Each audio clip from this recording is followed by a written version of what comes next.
একবার এক গাধাকে কিছু সিংহ মিলে শিকার করলো। শিকার করার পরে ওই সিংহের দল নিয়ে গেল তাদের আস্তানায়। নিয়ে যাওয়ার পরে এক সিংহ বলল, না, এই গাধাকে খাওয়া যাবে না, গাধাকে নিয়ে আমাদের কিছু গবেষণা আছে, গবেষণা করার লাগবে।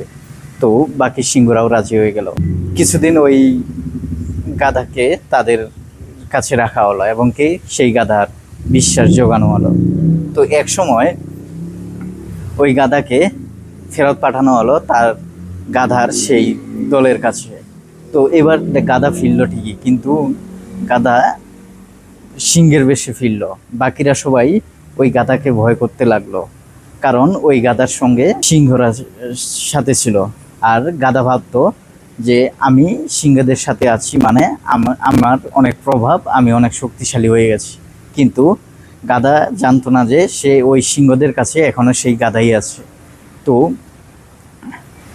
এইভাবে চলতে লাগলো। আর সিংহরা যখনই আসতো তখনই ওই তারই কোনো স্বজাতিকে ওই সিংহদেরকে খাওয়ার জন্য দিয়ে দিত।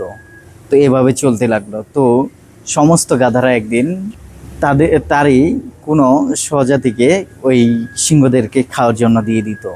তো এভাবে চলতে লাগলো। তো সমস্ত গাধারা একদিন বৈঠক ডাকলো।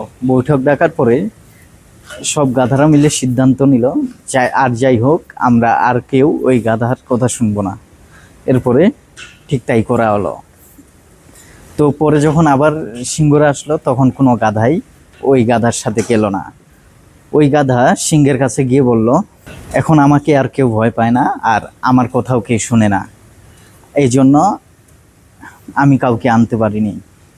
তখন সিংহ এই কথা শুনে বলল, ঠিক আছে, তুমি যখন কাউকে আনতে পারো নাই, তো আজকের খাবারটা তুমি হয়ে যাও।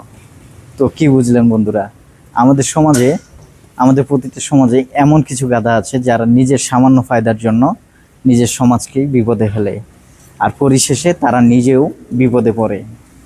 ধন্যবাদ। একবার এক গাধাকে কিছু সিংহ মিলে শিকার করলো। শিকার করার পরে ওই সিংহের দল নিয়ে গেল তাদের আস্তানায়। নিয়ে যাওয়ার পরে এক সিংহ বলল, না, এই গাধাকে খাওয়া যাবে না, গাধাকে নিয়ে আমাদের কিছু গবেষণা আছে, গবেষণা করার লাগবে। তো বাকি সিংহরাও রাজি হয়ে গেল। কিছুদিন ওই গাধাকে তাদের কাছে রাখা হলো এবং কি সেই গাধার বিশ্বাস জোগানো হলো। তো এক সময় ওই গাধাকে ফেরত পাঠানো হলো তার গাধার সেই দলের কাছে। তো এবার গাধা ফিরল ঠিকই, কিন্তু গাধা সিংহের বেশে ফিরল। বাকিরা সবাই ওই গাধাকে ভয় করতে লাগলো, কারণ ওই গাধার সঙ্গে সিংহ